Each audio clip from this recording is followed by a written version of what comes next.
My gender is not human. Compiled by Nova. Image description. A large snake coiling around itself. Its scales are the color of the xenogender flag. End image description. Xenogender. A gender that cannot be contained by human understandings of gender. More concerned with crafting other methods of gender categorization and hierarchy, such as those relating to animals, plants, or other creatures/things. Letter from the editors. One of the best parts of the alterhuman community is realizing that you are not alone, that there are others all around the world like you. We kept seeing posts from community members asking if they were the only ones who felt like their gender wasn't human, or like it was affected by their species identity. Yes, there are others, a lot of others. And to prove it, we hosted the Zine. While this project definitely has an xenogender slant, anyone who had something to say about the intersection of their alterhuman identity and gender identity was welcome to submit their work. Remember, you can do what you want forever, and it's your gender. No one else gets to tell you what it is or should be. All artwork used in the Zine, when not provided directly by a contributor, was downloaded from Pixabay and edited by us to have the xenogender flag as an overlay, with the exception of the xenogender flag itself, which was downloaded from the LGBTQIA+ wiki, and our image above, which was commissioned from the amazing RAR. Special shout out to Kenneth Okami, who came up with the title for our zine during a brainstorming session. Also, another shout out to Dasky for inspiring the cover by being the one to introduce us to the alterhuman community, which they discovered through their own gender exploration, and which you can read more about in their entry later on.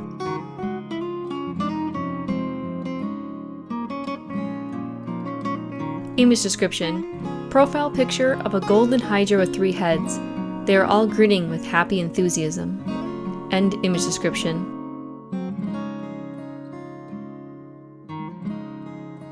How did God fuck up a horse and a human at the same time? By Laika Wallace. Image description. Line art drawing of a humanoid horse with their hands pulled in towards their chest. Their legs are an amalgamation of human and those of a rearing horse that disjointedly overlap one another. End image description. Content warning. The following story contains mild body horror. It'll Fuck Up Your Body by Laika Wallace. When Ryan first started getting headaches, he was 3 months on testosterone and tried his best to chalk it up to that. He read all the articles and brochures, had all the conversations with all his doctors. There is a big, real chance that his migraine will get worse despite his medication. He was already one of the lucky people who lived with debilitating headaches and fatigue, so he figured he could just kind of ignore it. This was not the migraine he knew. It felt, and he wasn't one to exaggerate, like something was boring its way out of his skull, just behind each temple. But maybe he could learn to ignore this too. By the time he was almost 6 months on testosterone, he spent so much time sleeping that he had to beg his professors to give him extensions on literally everything and could barely make it to most lectures. His doctors, thank goodness, got him on medical leave for a bit so he could rest and recover from whatever was going wrong.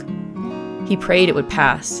Testosterone had been hard fought for since he came out as a trans man in grade 8, and for years everyone he knew had warned him against it, saying it'll fuck up his body, or fuck it up worse than it already was.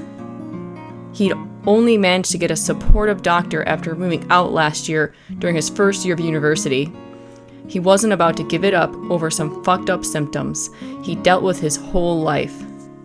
It wasn't until he woke up one afternoon to blood on his pillow and in his hair that he panicked. "Jake?" he called frantically for his butch. She came running in from the bathroom, her bright orange undercut plastered against her neck with water, still struggling into her bra. "What's wrong?" "I'm bleeding." "What?" She dropped her towel on the foot of their bed and crawled up beside him, checking the twin wounds, smarting patches of broken skin on his scalp. His thick, dark hair was slicked with blood, but it was bright and not bleeding enough to indicate a serious problem. She was relaying all this as she did her best to wipe up the blood with tissues from the bedside table. "I think I just scratched myself really bad," he mumbled, dazed. "I don't know. It's been itching there for days." Jake just made a sound in her throat, wincing. "What do we do?" "Call your doctor and get you to a hospital." "I don't want to go to the hospital again," he groaned, sliding up into a sitting position. "I'm not sitting in a waiting room for 6 hours to get Advil and a bandage." Jake frowned in concern, hooking her arm around his shoulder, and said, "Okay, well, I'm going to get you some Advil and a bandage, and I'm going to call your doctor." "Thank you," he mumbled, holding his head. The bleeding was stopping, at least. She came back and tenderly bandaged his head, holding him against her large, soft body. For the first time since all these new pains started, he cried. His doctor couldn't see him for a week. He tried to hold it together, but even though the wounds were healing, his head still pounded, and now his whole body itched. He couldn't bathe or even really shower because it made everything hurt worse. His body felt like it was on fire. He'd felt similar itchiness while his leg hair grew in thicker, but this was on another level. The worst thing was he couldn't tell Jake. He knew she'd think he was having an allergic reaction, somehow, to the testosterone, even though the injections didn't make it spike any and it covered his whole body. The problem is, he couldn't lie to Jake, even if he tried. She'd always been able to see right through him. They'd known each other since before he came out, and had come out as bisexual together in grade 9, and then discovered butchness hand in hand over the next couple years. They'd been through breakups, middle school and high school, Ryan getting into university and Jake getting a job at a salon, and 2 moves each, plus 1 more to their new apartment, which was pretty shitty, but between the 2 of them, it was home. They could go through anything together. They both knew that. But this wasn't normal. This wasn't anything Ryan had predicted could happen to him. Even with the hospital visits that went poorly before he was diagnosed with chronic fatigue syndrome, Raynaud's, and a slew of other bullshit. Even with the tense appointments and long waits and invasive tests, he never thought he could be in this amount of bizarre, fucked up, out of left field pain from testosterone, no less, even though he could not admit that even to himself. In a haze of depression, he turned to the internet for answers. All the informational sites he'd already read and were painfully vague and unhelpful. Instead, he found vlogs, and articles by trans people taking testosterone and talking about their own experiences. By 6 months in, he should be getting sweaty, having some hot flashes still, having a bigger appetite, and being tired all the time. That checked out, mostly. The pain made it hard to eat. He should be noticing that his existing hair is thicker and darker, and new hairs have grown in further up his thighs and on his upper lip. His voice should be cracking, and weight should be shifting away from his thighs and hips to settle on his belly. He should be starting to find it easier to build muscle. Most of that was happening to him too, but it didn't explain the rest. Frustrated, he was going to quit the research entirely when he heard one person's final note on their video. While this is my experience with testosterone so far, it's not going to be the same for every person taking it, T. Your experiences will vary because your body is going to respond to HRT differently. What your body does when you introduce it to testosterone is what it's supposed to do. So don't worry if it's not the same as what I've talked about here. And duh, this isn't a stand-in for medical advice. Your doctor will answer questions for you better than I can. Peace. He tried to tell himself that If this is what his body was supposed to be doing, then maybe it could be fine. As the days dragged on, more new problems appeared. His skin was covered in tiny red abrasions, like ingrown hairs, and he felt a prickly peach fuzz over his whole body. Jake had noticed it too, and insisted he let her wash his painful back, arms, leg, and chest with lukewarm water and the gentlest body butter she could find. She sat him on the side of the tub, her on the toilet, running clean water over his wounds, finding the hairline on his neck further down than she remembered, and bristly.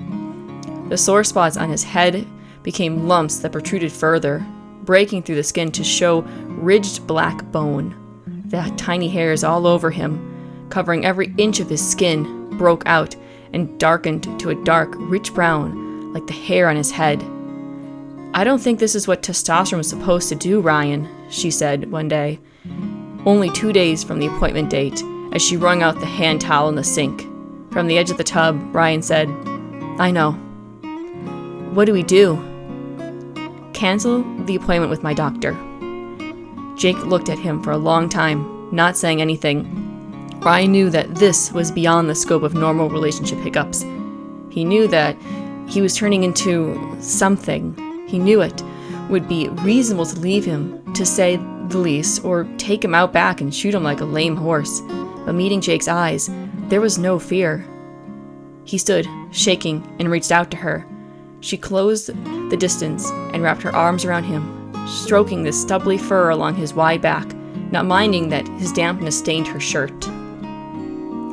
"We're going to be okay," she said softly into his shoulder. "We're going to do this together." He nodded, pressing closer to her. A shaky breath threatened to turn into a sob, but he didn't feel the need to cry. He was going to be okay. He had his butch. Everything would work out somehow.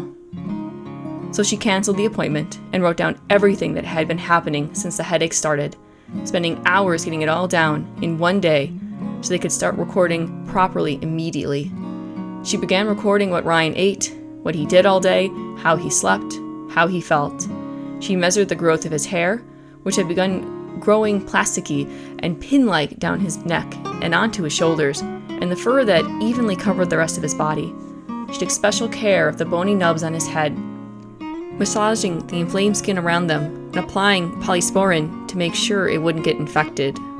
She measured their height and width, counted the ridges as they appeared, cleaned up his blood. When the skin of his feet blackened and hardened overnight, she soaked them in warm water with Vespin salt and tea tree oil. His doctor called, leaving a worried voicemail message. Ryan didn't call back. Jake respected that. Whatever this was, whatever this led to, it was theirs to deal with. They'd think about the future, and doctors, and school, later. One morning, after a couple of weeks of this, Ryan woke up feeling off. He sat up, moving carefully so he didn't wake up Jake, who was sleeping peacefully in a heap of blankets beside him. He breathed easily, and didn't get a dizzying head rush, which was a startling first. He felt heavier physically, but barely noticed it. His body didn't feel like a trap anymore. Peeling the blankets back, he put a foot on the floor and heard a tap, like stone on wood. Jake stirred. "You okay?" "Yeah," he choked out, but not out of fear. Excitement had welled up and spilled over inside him, shaking his body as he scrambled to his feet. Click, click, click.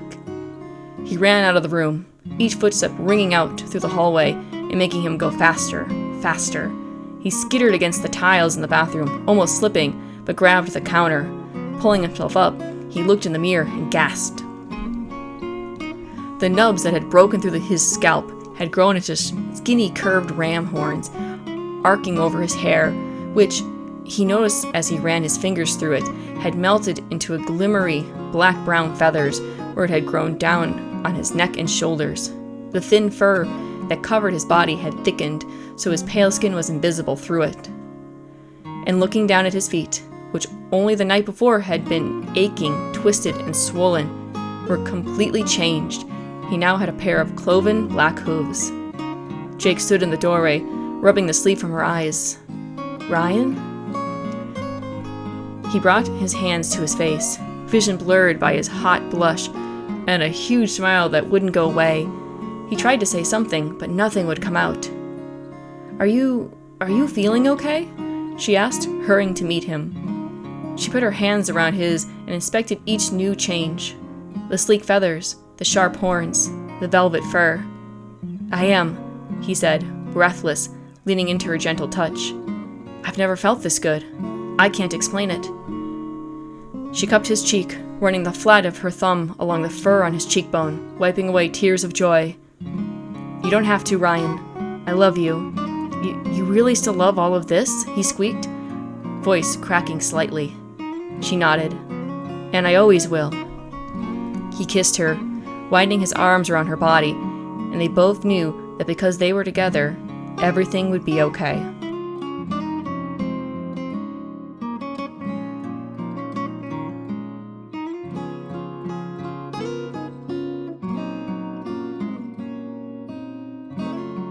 Ethereal by Sunshine Breeze.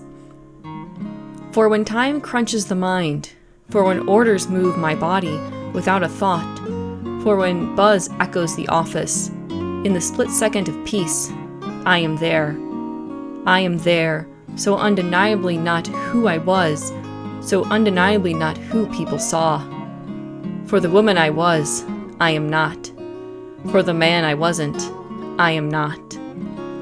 In the split second of peace, my mind wanders where time stops, where buzz quiet down. What I am shines.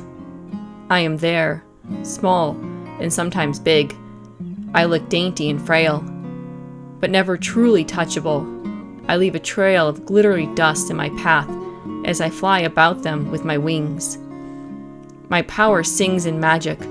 I hover like I'm free. I smile, in reality, and within this realm in mind. I look beautiful, vague, yet stunning. Sun shines perfectly on me. In the midst of the fantastic realm, I look ethereal. I am not a woman, nor man, nor something else within the realm of my humane body. I am the little fairy in that realm, ever beautiful, ever ethereal. I am ethereal.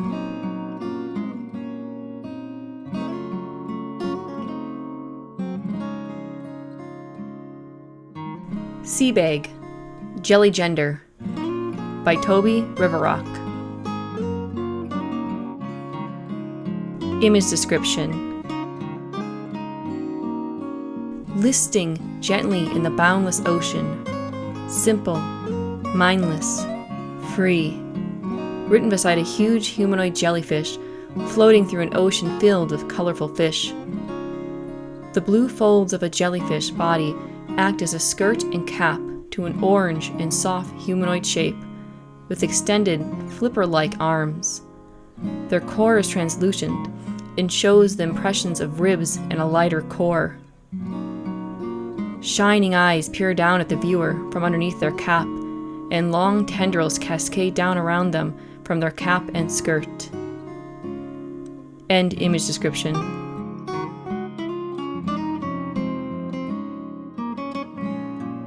Where Gender and Animality Meet by Sony Spiritwood. I periodically get times of trying to figure out what to call my gender and how to explain it well. Of the established terms, demi-female may be the closest one I've found. Recently, I came across the term xenogender and noticed it can be used in relating, for example, animals to gender, and thought that maybe it was close to my experience/identity. But after looking further into it, the term and concept doesn't fit me, as it's more so about symbolic or sensory explanations for gender, or utilizes noun self-genders, which just isn't fitting to me. Another issue I have with using xenogender for myself is that my gender still feels like it is, quote, binary, in the sense of feeling like and identifying as, quote, female. However, it is on a non-human spectrum of gender without being symbolic, more of a literal kind of non-human gender, in contrast to how xenogender tends to be used. The definition, though, seems mostly fitting of my gender if taken in the literal sense, And if it wasn't restricted to non-binary genders, I guess I could be considered adjacent to or overlapping with xenogender. Demi-female still feels not quite right, but is closer than others I've come across so far because I do see myself as partially feminine. Specifically, just feminine leaning. No human masculinity in my identity, and not a blend of feminine and masculine, like androgynous would be. I'm comfortable referring to myself as she/her and female, though I tend to think that what I mean by female for myself is rather different than what is generally meant by human society as female.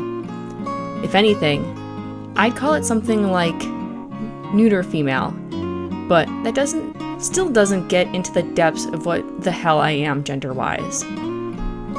Now granted, maybe I shouldn't even be caring much about a term to fit my gender identity, especially with so many terms and definitions already, and with more being coined as time goes on. I know I don't need a term for it, let alone some perfectly fitting one.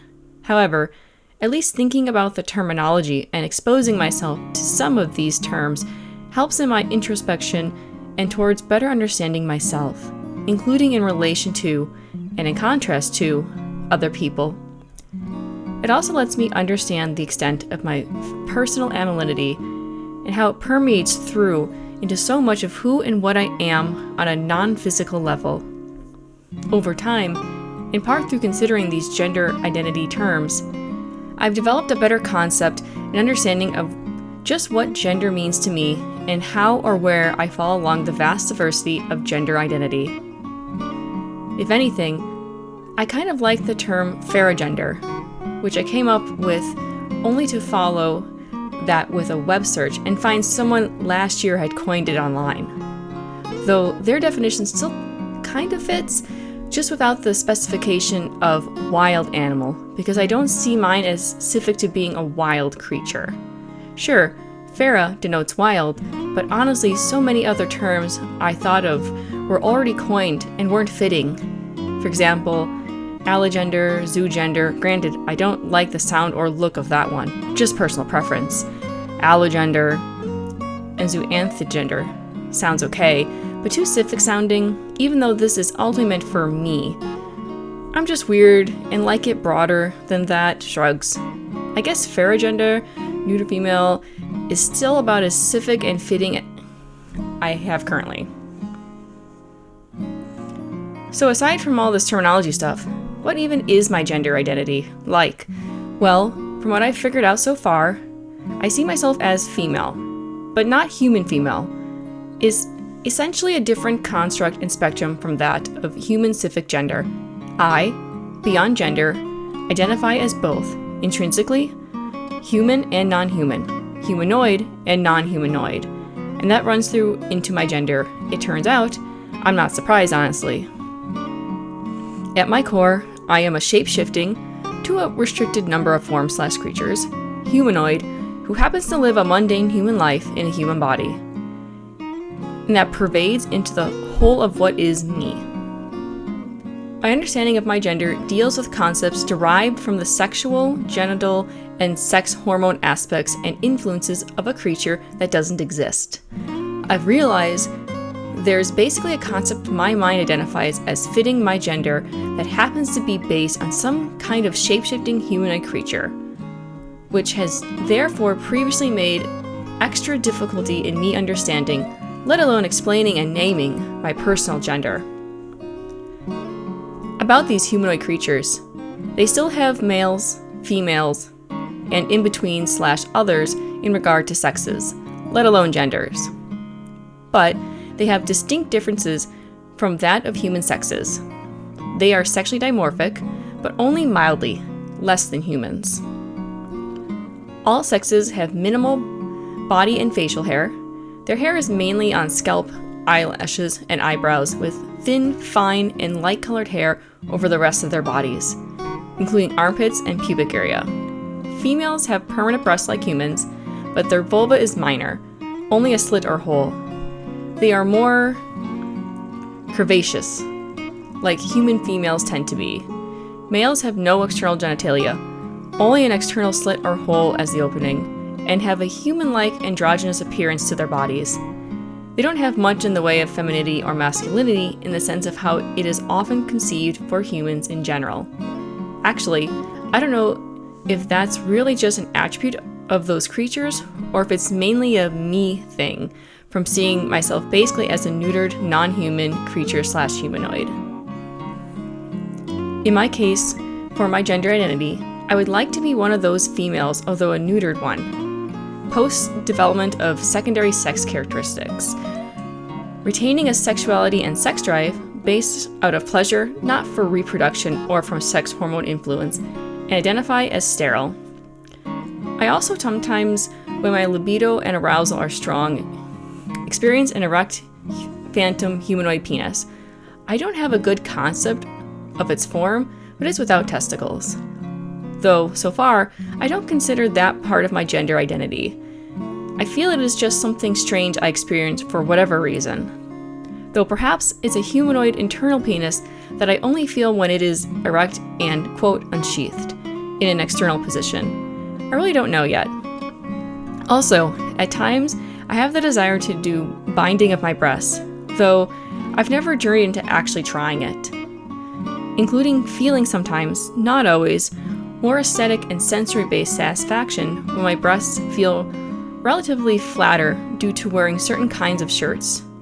So I feel like I primarily identify as a female gender of that strange humanoid species, while also, less often, feel myself fluctuate towards the male, more androgynous and not masculine, part of the species spectrum. It's all very strange, having a non-human gender, so to speak, and I haven't yet found someone who experienced this sort of thing. But then again, it's a difficult thing to figure out. It has taken me several years to nail down this much. It's outside the human normal spectrum of gender and sex, and it's probably something that is very relatively few people experience. It'd be tricky to transition to feel more comfortable with myself and body, but I've taken some steps. I did get sterilized a few years ago, so that's at least something closer to the whole neutered aspect. To be fully neutered, I'd have to have my ovaries and uterus removed, and that would have its own set of health issues following it, and I keep my legs and armpits shaved close most of the time. To me, it's not a female-specific thing, as I noted above regarding the appearance of that humanoid species. I haven't worn makeup in a long time. Lack of motivation is part of the reason. I'm content with my face looking how it does, sans things like plucking my eyebrows or reducing my acne.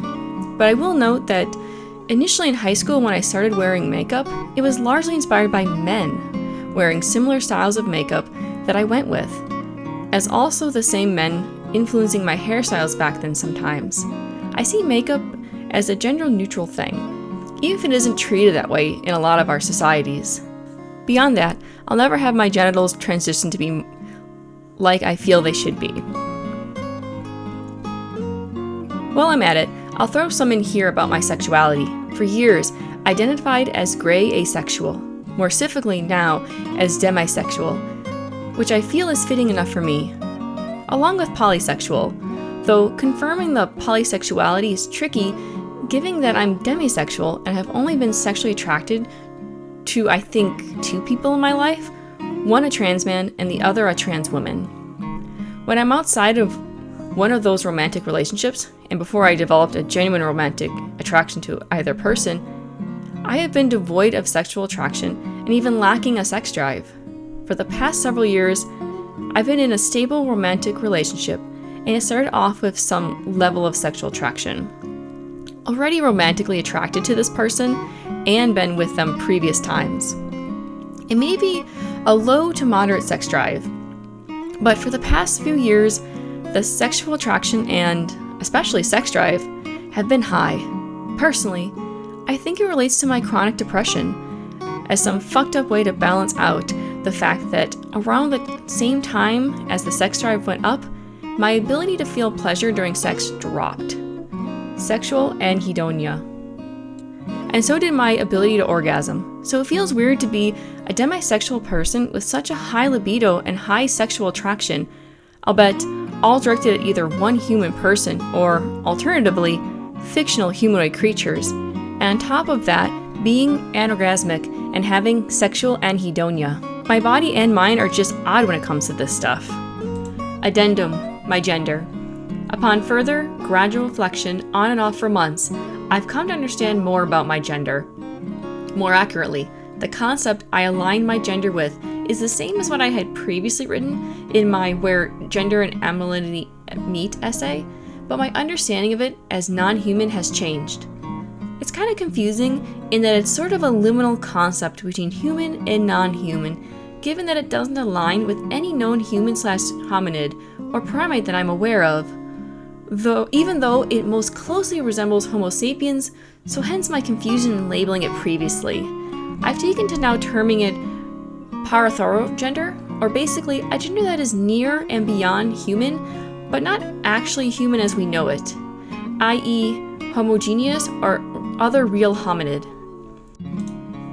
My description given in that previous writing still stands, but I've come to realize this concept is essentially my, quote, ideal version of humans, what my mind idealistically conceives humans, including myself, should physically and sexually be like. All body hair is short, fine, and lighter in appearance. Facial hair is the same, and never long or thick, like masculine aged sapiens. Facial hair and even eyebrows are thin to moderate in thickness. Males are androgynous looking and have internal genitals with only a thin slit or hole, urogenital opening, as females also have the same external appearance to their urogenital opening, with vulva being vastly reduced compared to aged sapiens. There are also other sexes/intersex individuals, though externally their differences are less obvious than in aged sapiens. Females do have breasts, but they generally don't get particularly large. Probably not bigger than a C cup. I do wonder sometimes if this concept has any relation to my blood pure kin type, but I haven't reached a more definitive answer on that yet. However, at least the genital part might relate to 3 of my therotypes: cat, mongoose, and theropod, probably mostly cat, in that they have internal genitals with a reduced vulva, so there might be a non-human aspect to this gender concept anyway. So I just understand this as being a highly conceptual body type that I feel my own body should align with, even though it doesn't. At least, not fully, though it helps that I'm assigned female birth, because if I was assigned male birth, I'd probably have more dysmorphia or outright regular dysphoria about my body's gender appearance and sex. I feel fortunate that my main dysmorphia about it is having a large, normal for aged sapiens, vulva, rather than the reduced kind that various animals have, hair that I regularly shave to appear smoother in my armpits and on my legs, along with the appearance of my pubic hair, and possibly not feeling, quote, right about having nipples and areolas. Mostly areolas, I think. I might be okay with nipples themselves, kind of ambivalent about it. I therefore feel kind of bad to have believed that my gender was basically, quote, non-human, and have thought that for a few years at least, including taking part in post/discussions about having non-human gender types, only for it to turn out to be, quote, human, but another fictional concept of human, end quote. However, I understand that such is just part of introspection and learning more about myself, including through trial and error, so I'm not beating myself up about it really, just feeling kind of off about seemingly, not intentionally though, quote, misleading people about my gender. I do, though, believe my gender is still connected to, or a part of, my alterhumanity, not the other kin parts.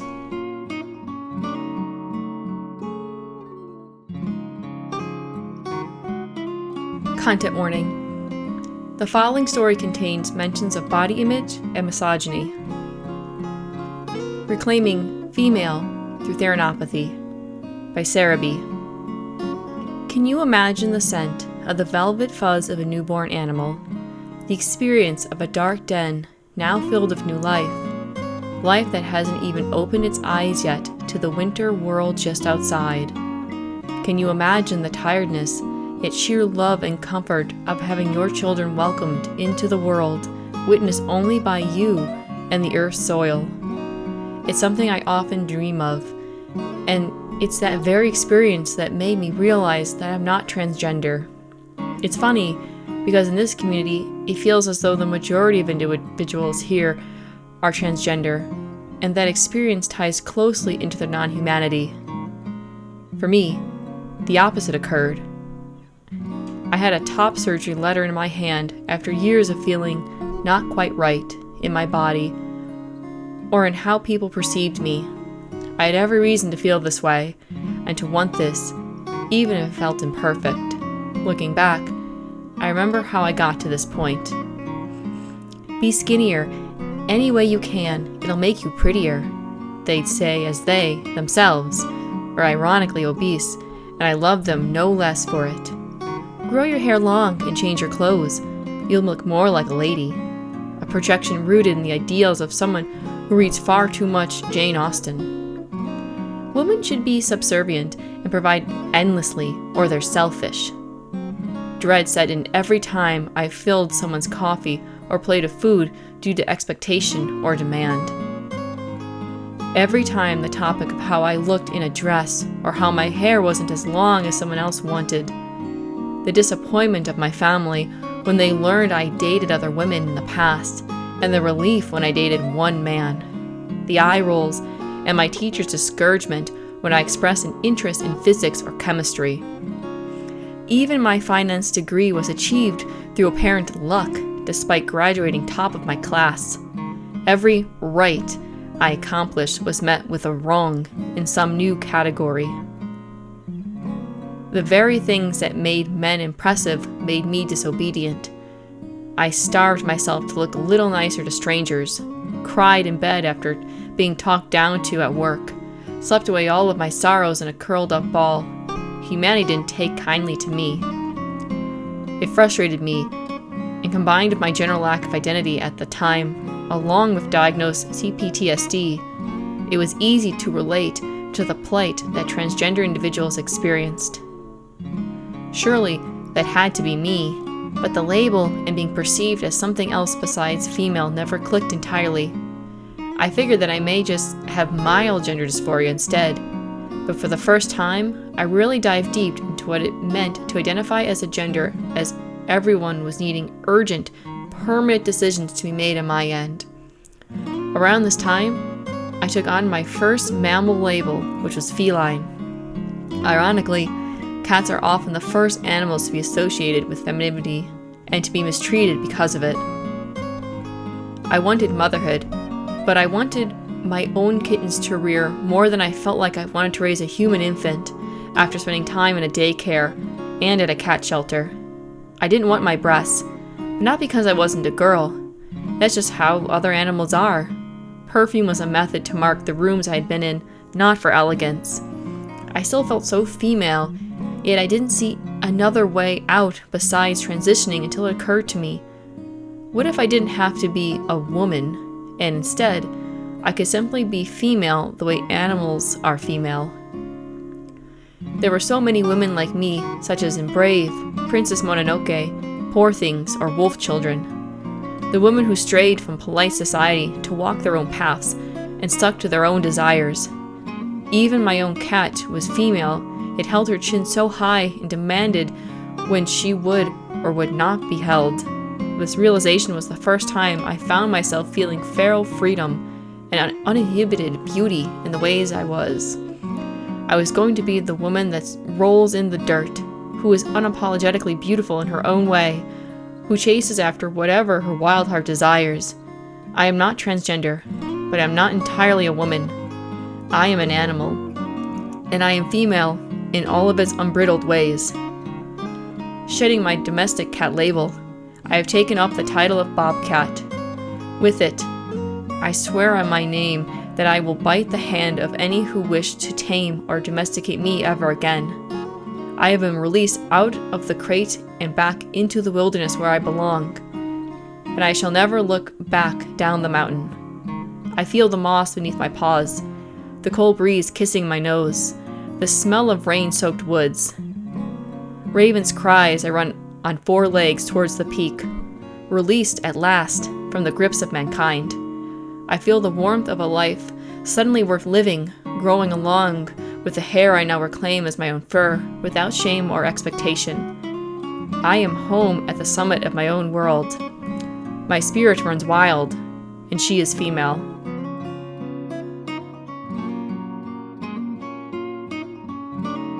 Content warning. The following story contains mentions of surgery.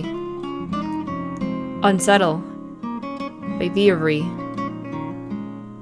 Once, for a second, I recreated my memory of flight. After multiple tries, floating several feet down in the backyard pool, my face to the crinkled plastic bottom, arms outstretched, I soared.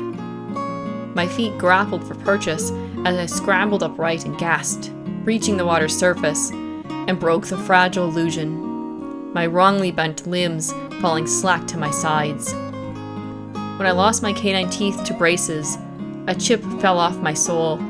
They never offered to give me back the stolen teeth. I was too young to know I could ask for them back, or to know I could request this didn't happen, that they take any teeth other than those ones. Over a decade since, I run my tongue over the spot where they should be, seeking the sharpness erased from my mouth. I stopped trying to explain my gender years ago. It's too complicated to communicate to others. I hold it close to me, call it something vague, so I can avoid the exhausting conversations over and over and over and over and please stop asking me over again. I am a shapeshifter. I do not have only one gender. I do not have any gender. I am not only one species. I am not any species. I simply am. I slither, lengthened spine, and gangly limbs sprawled across rock outcroppings, yet I gallop, calloused paws and thick fur along my back. Yet I dive, wings pulled tight, tight, tight against my chest. Yet I breathe, somehow at peace with the body I exist in, human, but not quite.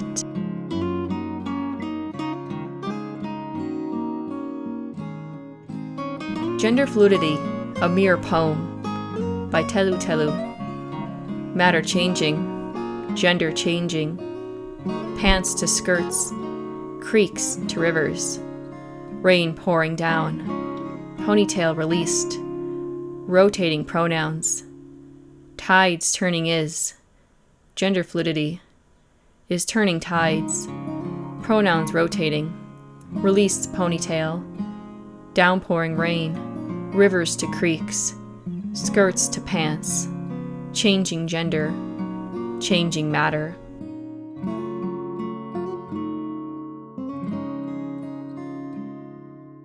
Bright by Professional Jaywalker, a fan piece of Runaway to the Stars by Jay Eaton. My masculinity is colorful, flashy, bright. I sport black clothes with vibrant color accents, dye my hair as a gesture of bird narcissism. I'm loud and hard to ignore. Avian brightness defined by the aliens of the sci-fi project have a similar brightness. Electric blue-yellow crests, fanciful clothes meant to catch the gaze as much as possible through their sheer loudness. Them and me, trans-bright individuals. I decided the rave-type subculture clothing might fit best this piece, as it's one of my most affirming styles. Be loud.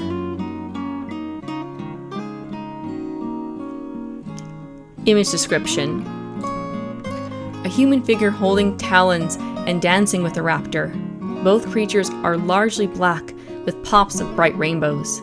The raptor has feathered gray wings, but is also covered in neon spots and sports a bright blue and yellow crest, fishnets on their neck, multiple earrings, and a single rainbow tail feather. Similarly, the human sports a crest of their own, as one side of their hair left long and dyed light pink, while their roots show brown. The human figure is wearing a black hoodie with a rainbow color wheel on the back, and the words Cyber Dog, with each letter written in a different color of the rainbow. They are also wearing dark gray pants, black socks, and boots. A rainbow smiley face keychain dangles from their back pocket, and their socks are striped in neon pink. The anarchist symbol is visible on their boots. Behind the dancing figures is a faded blue shadow and blotches of cyan and yellow paint drops. But the shadow behind the human figure shows the long legs, tail, and wings of a roadrunner. End image description.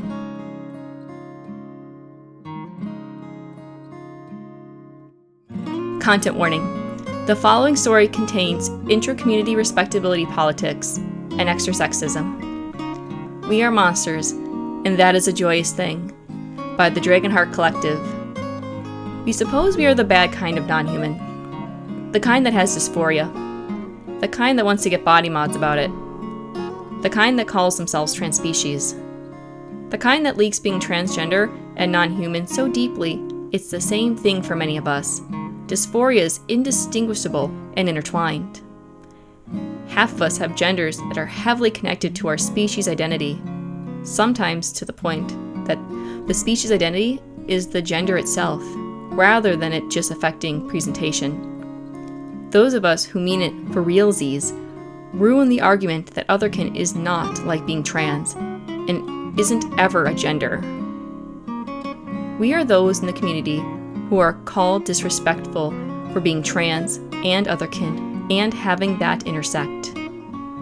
We are those who say non-human and mean it, teeth bared, not alternative human expression, but not human. Still, people, but unapologetically loudly, proudly not human. This experience vilifies us on both ends.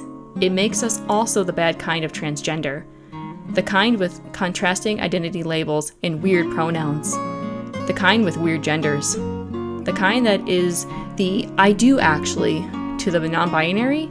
They are going to identify as animals next, the kind that is the very monster conservatives fearmonger about, unrespectable and cringe. There's no space in the normie transgender community for us if we exist as we are, plural, trans species, queer, gender freaks, who don't identify as transmac or transfemme, I mean all of that for realsies. Discourse and community theory make no space for people like us, or when they do, it's lip service. If you cannot be sorted into girl non-binary or boy non-binary, you become unpalpable. If you claim delight in the removal of the human label, you become a threat for defanging what they consider a severe punishment meted out to those deemed evil. It requires digging to find the space that others like you lurk, other exiled monsters with strange genders and stranger interests. It's beautiful, really, how those of us so freakish, a term of honor and love now, band together and celebrate it. Other trans people, others in non-human identity, related and adjacent spaces, may turn their noses up at us for being the chink in the armor of their respectability politics-laden arguments, pleased to our oppressors, but we persist. For we are a bi-gender dragoness tomcat, and 3 animals with 3 different presentations of cat gender, and an AI facsimile of an anime girl, with many more other non-binary folks under our, quote, singlet sona, presentation of genderqueer in the direction of a cat, and our expression of transness must take into account our species identity if it is to be authentic. And if that makes us problematic to the cis majority and the assimilationists, then so be it. We are monsters, and that is a joyous thing.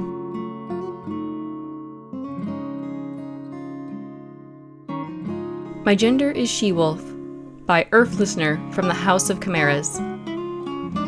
Image description: a 2-page comic drawn traditionally with colored pencils. Page 1. The first panel is completely gray and extends across the page. In the center it reads, "My gender is... ... The next 2 panels are side by side, one pink and the other blue. Not a woman, written beside icons of lipstick, long hair, a dress, and high heel shoe, and the women's bathroom symbol. Not a man, written beside icons of a suit, cap, mustache, tie, and the men's bathroom symbol. Another 2 panels side by side. The first one is purple and the other green. nor is it adjacent to either. Beside a figure that is split down the middle, one half the woman's bathroom symbol and the other the men's. There's also a combined Mars and Venus symbol, or even neutral, written beside an androgynous person with their arms and legs spread. The symbol beside them is a circle with a line through it. It's a separate, other gender. The final panel on the page is split between 3 squares, but extends across the length of the page. The background is of the Nonhuman Unity flag, and features a side view of a brown wolf walking with their head down. Page 2. The first 3 panels are side by side. Panel 1 shows a topless person hiding breasts behind their arms. Their face is blacked out. I once had dysphoria surrounding my chest. Panel 2. And while top surgery helped, the figure from before has had top surgery and is no longer hiding their chest. Their face is also still blocked out. Panel 3. It wasn't enough. The human figure is gone, and instead a close-up of a body of a brown-furred wolf standing on their hind legs is shown. The next 2 panels are side by side. I have dysphoria because I feel so hairless is written beside a pair of clean-shaved legs, but any amount more would still feel too mangy. Now the legs are covered in hair. The background of the following panel is a non-binary flag, because I would still have a human body. An androgynous, naked human form without genitalia is shown, because my gender is not human. The human figure is shown from behind, looking into a mirror that shows the reflection of a wolf.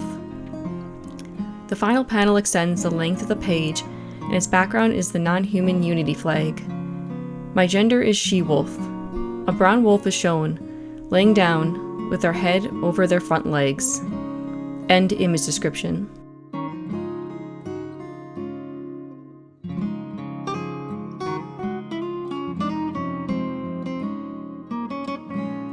Coat of Gender by Nova. Image description. 2 leopards holding up a large, purple non-human symbol, a diamond inside of, and slightly overlapping a circle. The leopard on the right is a melanistic leopard. The diamond of the non-human symbol is split into fourths by alternating triangles of purple and white. Both of the white sections have purple sparkles in them, while the top purple section has an acorn, and the bottom a single feather. Behind all of this is a circular coil of golden scales. Perched on top of the coils is a small brown raptor dinosaur with pink and purple feathers.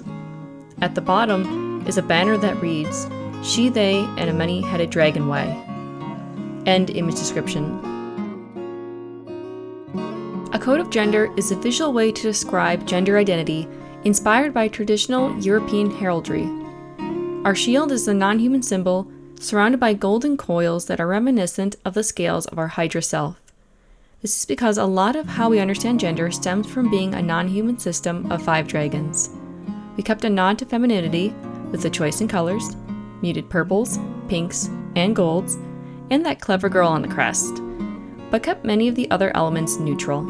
The acorn on it symbolizes resolve, luck, and strength of spirit, while the sparkles are meant to mimic the traditional ermine patterns from European heraldry in a minimalistic way that makes us happy. Also, the feather in the shield is a symbol that represents several of our headmates. The raptor on top represents survival and our headspace.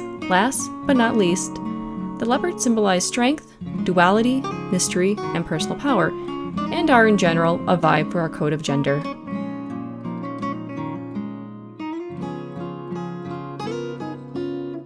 When Does Gender Make One Non-Human? By Dosky. Image description. A 3-page comic. Each of the pages features a full-body drawing of Dosky, an anthro black-scaled naga, gesturing towards the text or standing with their hand on their chest beside close-ups of depiction of their history. I've always known I was non-human, but as a youth, I didn't have the words for it. Being raised with and by humans, I was made to think I was an outlier, unique. A close-up of a black-scaled dinosaur maw filled with sharp teeth and blue gums. Identity age, 5 to 12. Unknown carnivorous mid-sized theropod dinosaur. As I aged, although I openly accepted what I was forced to mask my non-humanity by adults and the fear of mental institutions. A close-up of a large black cobra with blue gums and both hood and fang extended. Identity age, 11 to 18. Earth controller / protector deity. At the same time, I often verbalized, I am not a girl, or I wish I was a boy. Since back then, non-binary wasn't widely known like it is today, especially to kids. This, thankfully, only labeled me as a tomboy at that day and age, but the message was the same. You're lying, shut up, and uphold the status quo freak. The snake from the previous panel is now coiled up and trapped within a black sphere. All around them is a bright yellow light emitting from the outline of a Christian cross. Eventually, I myself buried every shred of what made me me, deep into the darkest part of myself. Indoctrinated into the cult of Christianity, I tried to forcibly shape myself into their human mold, since openly being different only brought me pain.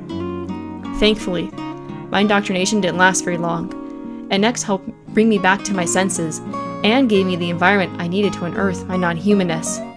They also introduced me to the concept of non-binary genders, being a gender themselves. Identity age, 20 to 23, angelic maned lioness chimera. A headshot of a maned lioness nervously looking over at a black and white cat that is angrily ranting with all their fur bristled. To be trans, someone needs to have dysphoria and go on HRT... Unfortunately, they were a transmed. Although it made me heavily question my gender, due to now knowing non-binary was even an option, it wasn't a safe place to actually explore it. A human figure is sitting on the couch, looking skeptically at the laptop in their lap.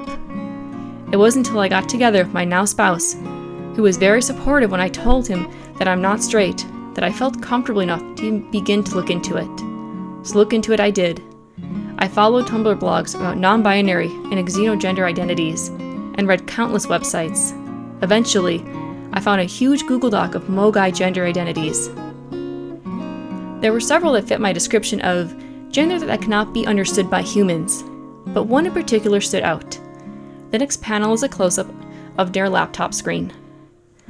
Angel gender, a gender relating to godkin or angelkin, which is hard to describe to non-kin. To quote at Sophia Crocker, it's a gender that feels simultaneously soft, warm, and bright, as well as hard, cool, and dark. If I were to describe it using colors, it would ... Poof, realizing these action words explode out of the thought bubbles around a close-up of Dosky's black cobra head, their eyes wide in astonishment. Wait, what's a godkin? The next panel shows a side-by-side of all their identities up to this point: the large theropod dinosaur, maned angelic lioness, and a naga cobra goddess. I'd finally found the missing piece of myself. So many questions and uncertainties fell into place upon seeing that one word, subsequently finding the community, and coming to truly understand my non-human nature. I wasn't a girl, at least not a human girl. I am a goddess. The large form of a coiling naga body is extended across a rushing river and is broken up over 3 panels. Uncomfortably participating in humans' culture surrounding women, not wanting to have offspring like a mammal, yet still having feelings around wanting to raise and nurture. All of it made much more sense when viewed through the lens of a goddess, especially a nature goddess such as myself.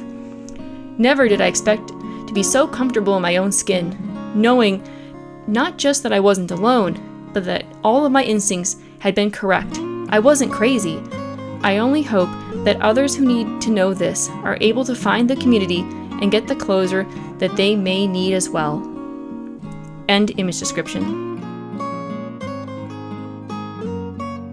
Graffiti Feathers by Raphael Snyder. Gender's a funny thing, because it's pretty species dependent. I mean, of course, an animal probably doesn't usually have a powerful concept of gender. A dog doesn't feel gender in the same way most people do. But there's still something there, and it's different. What female looks like between humans, deer, hyenas, and snakes is completely unrecognizable from the view of one to the others, and that can be completely true of alterhumans like me, too. I'm an angel, not an ultra's unknowable entity, not a messenger from some god, barely even a divine being, really, but a protector, a guardian angel, more or less. what looks like a human being with wings, but is so different as to be, gender-wise, unrecognizable. And yet, still, some part of me is human underneath. In source, I'm a vampire, once human, with a hell of an angel motif and identity. And I'm all three, really, human, vampire, and angel, and that's one hell of a setup for gender. Vampires often cling to the gender they had when they were human, at least for a while. A lot of them, though, eventually figure out that their gender isn't all it's cracked up to be, and either transition or shrug their shoulders and discard it altogether. I know a lot of vampires that consider themselves men because, historically, that's the gender that's had the most power in many human societies, and vampires love power. You think a guy who named himself Set after an Egyptian god has to be a man because he feels that way? Or is there a chance he's a man because that's what gives him the power to pull off whatever god-mimicking stunt he's pulling? Could be either, could be both. But point is, with vampires, either's just as likely. I'm a younger vampire, only 50 or so, and only 20 years embraced, so my gender hasn't changed in the apathetic or utilitarian way, at least not yet. No, instead, the angel motif of my vampire clan, the Salubri, grabbed me by the throat and turned me into an archetypal guardian angel. Sure, I was queer before I got embraced, rocking the xenogender pronouns, even in the 80s, but a few labels ever sat right, and only when I figured out my angel things did I realize, I've never had a human gender to begin with. What I am is an angelic protector, and that's who I am, and who I've always been, on every intrinsic level. Hell, why not, you know? Even when I didn't realize how protective I was, even when I thought I was a mean son of a bitch that barely cared about anybody, I was growling at unfairness and snapping at cops, cause they were fucking with my people. I'm black, if that helps contextualize anything. I know what it's like being kicked down and mistreated. I'm trans, intersex, queer, and black, and yeah, alright, maybe inequality and treating people like shit sets me off. They always have. But I've had to learn how to channel that anger into something productive, not just yelling and squaring up, but something that can actually help and make a difference. Being black's an asset of it all too, I think, even if I don't have a firm grasp on that. A lot of human gender conversation in English-speaking spaces especially is crazy white, and maybe that's why I don't feel like I fit in either. Being black means being dehumanized all the fucking time, and fuck, fine. Maybe I'm not just human then. I'm not letting people take the label from me, but maybe there's more to it than that. Fine, let's play in that space. I guess I'm like a spray-painted angel up on a brick wall.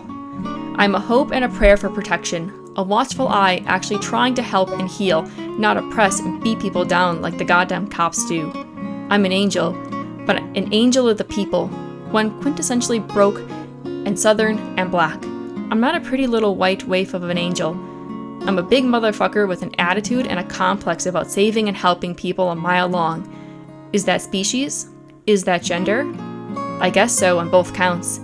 It's all ingrained in me, so I don't see much point in picking it apart. No human gender labels have ever sat nicely with me. I like trans and queer, but not non-binary. Even though it applies, it's a good label. Glad we've got it. Glad other people like it. But it sits on me like a hat that's too small. It suggests a humanity to me that I've gone beyond. And I don't mean beyond as in better, I mean beyond as in going further down one of many paths. My way isn't the right way, per se, but it's the right way for me. Do angels even have gender? I mean, God, what for, right? Maybe that's what's going on with me. Because what does a protector and healer need gender for? Granted, I'm not just an angel. I'm human and vampire too, and that complicates things. But maybe that's why any of this comes together. Maybe if I didn't identify as human in addition to everything else, I wouldn't think about it this so much. Maybe I would.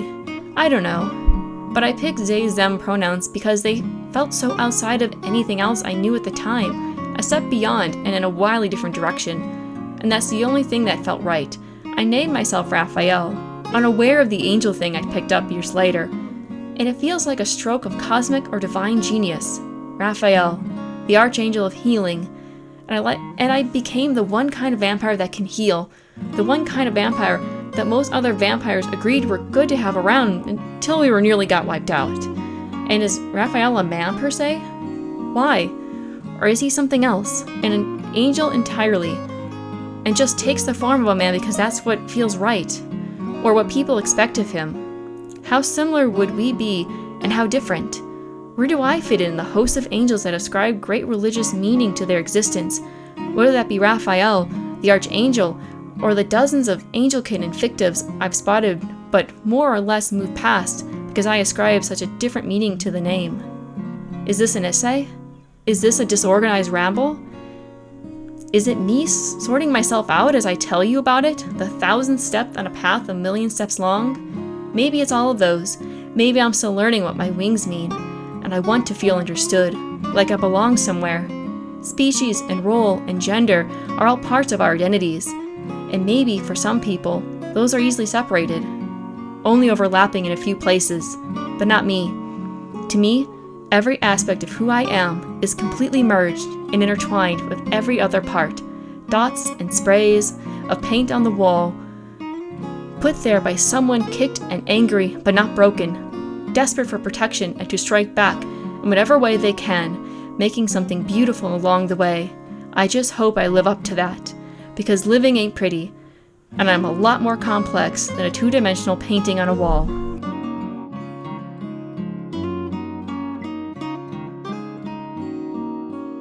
Hic sunt dracones by N. Noel Sowell. Gender, in my species of dragon, is far more a melting pot of preferences and instincts than anything of singularly biological realities.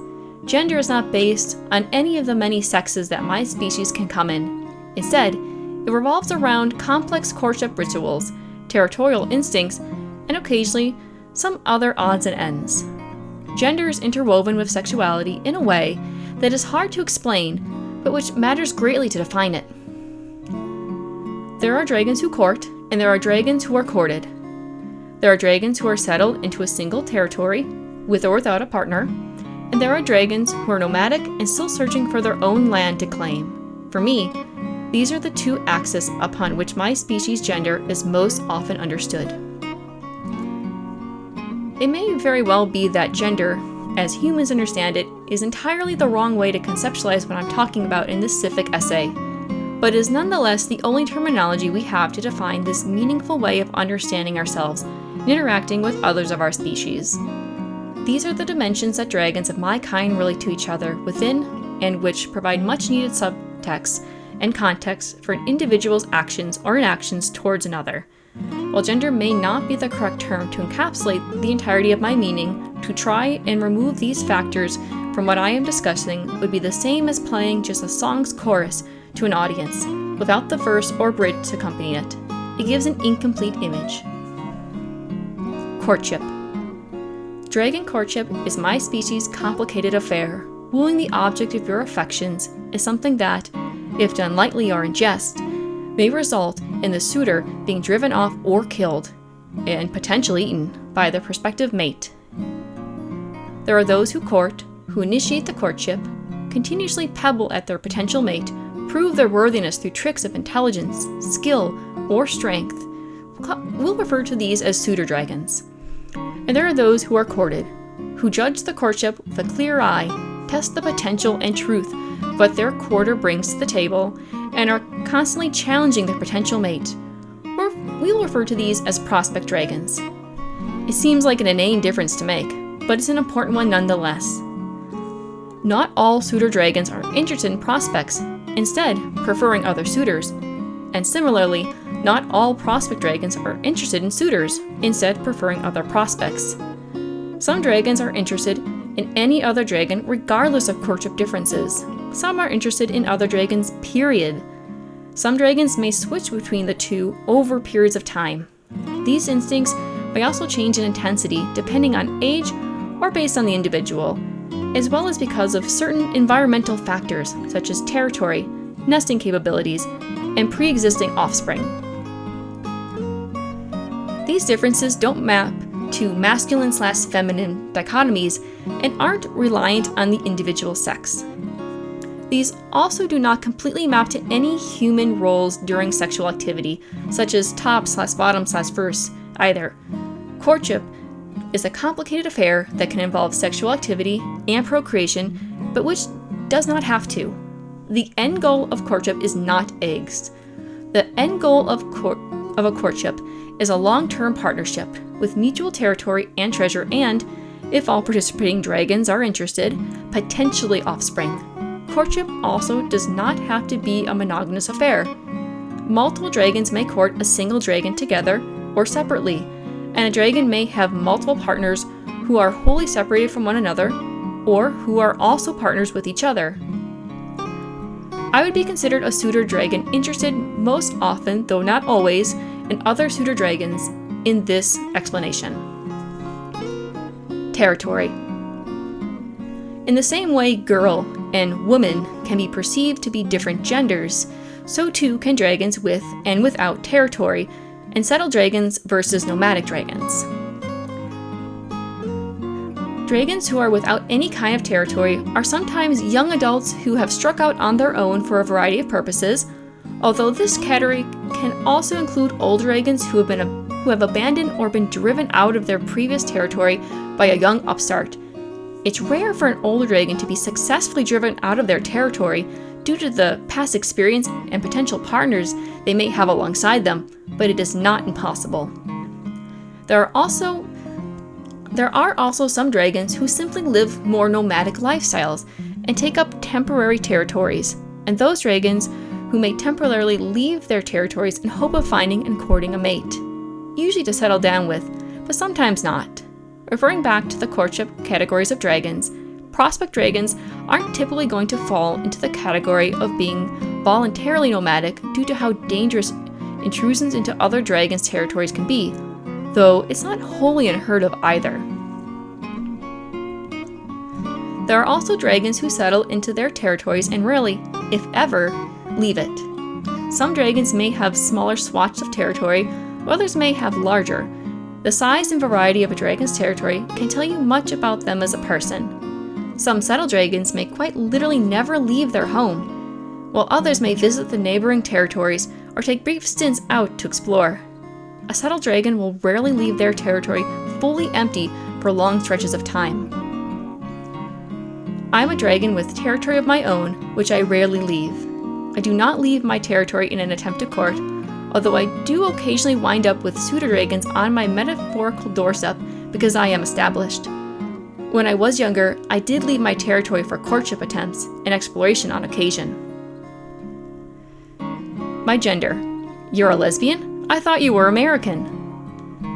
Translating my draconic gender into human gender is difficult to the point of impossible. On a fundamental level, my gender simply is dragon. Not gender as being dragon, but the nature of my gender is so draconic and alien to define that it simply makes the most logistic sense to simply call it dragon at the end of the day and be done with it in order to get my fundamental idea across. You could not take the draconity out of my gender any more than you could take the gender out of me. In the past, I've described myself as a xenogender fluid in an attempt to capture this. Xenogender to reference the non-humanity present overall, with a fluid suffix to both try and encapsulate the non-static axis of suitor/prospect and settled/nomadic present in my species, and to attempt to explain the differences in sex between me and the human body I find myself in. My species includes what are biologically referred to as simultaneous hermaphrodites, and I am one. This is not exceptionally unique or unusual. But we also have to remember that sexuality is a large building block in understanding draconic gender for my species, in almost a reverse of how gender is sometimes thought to be a building block in human sexuality preconceptions. I am a suitor for suitor, settled dragon. So this, in turn, affects how I interpret my species' gender through a human's lens. Perhaps additionally, because we spent so many years identifying as a lesbian when we were younger, I see myself and the ways I love as deeply sophoric, even in cases where the other person may not identify as a binary woman, or even may not identify as a woman at all. In more private spaces, I tend to label myself as both bisexual and as a lesbian separately. Bisexual is the label I tend to publicly share when I use something more civic than just queer, because it better conveys what I mean to describe in situations when I bring it up. In private, where people understand the intricacies regarding my non-humanity, they know that when I say lesbian and bisexual, I'm referencing these in wholly different dimensions than we normally attribute to either term. But in public, I'm just trying to convey to people in a human-centric society that I'm interested romantically in both men, women, and non-binary individuals. In a lot of ways, based on my feelings and the draconic understanding that underline how I'm trying to understand gender, you could say that my gender is sephoric or lesbian. My systemate, Draco, feels similarly as a prospect for prospect settle dragon, but for the terms Achillean and gay. But, like I've already touched on before, we obviously can't label ourselves as such without needing a lengthy, personal, public explanation on it in the background, due to the disconnect between the human understanding of gender and what we're trying to use human gender terms to describe. The message we would convey would be so different from what we intend to say that it's not worth trying to publicly define it in these human terms. At a certain point, it's just easier to avoid public mention of gender entirely, or just default to the ever-present cop-out option for our complicated situation. My gender is dragon. Endel Reflection by Anonymous. Is my cat ears a delusion? Or is it my humanity? Is my seal connection make-believe? Or do I genuinely turn into a seal in water? As questions arise, I feel a sudden urge to groom myself, to itch at my rash-prone skin, to dive in the water and swim like the streamlined ringed seal. My mighty gained dominance as an orca feels forever real. The water and nighttime is my home. Human nature is forever unnatural to me, a forced way of being, one only granted to individuals lucky enough to not be oppressed or trapped in the shackles of cisnormamity.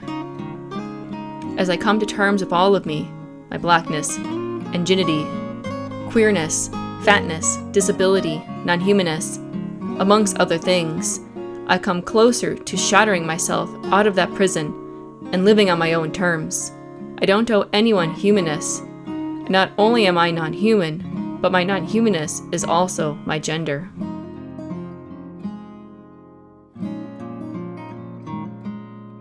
Thank you. We always knew we'd make another zine after Modern Draconity, but we didn't know we'd make one so soon. However, with the possibility of being able to release it in time for Pride Month, we couldn't resist, and this zine has turned out even bigger than the last. We can't wait to see what our next one will look like, but we definitely are going to take a break first, one that's not just a few weeks this time, LOL. Thank you to everyone who submitted works. It means a lot to us that others think our project is valuable and are willing to use their time and ability to be a part of it. The community is so talented and varied. We hope this zine serves as a comfort for anyone who feels alone in their alterhuman and gender identities. May your claws stay sharp and your minds free. Nova.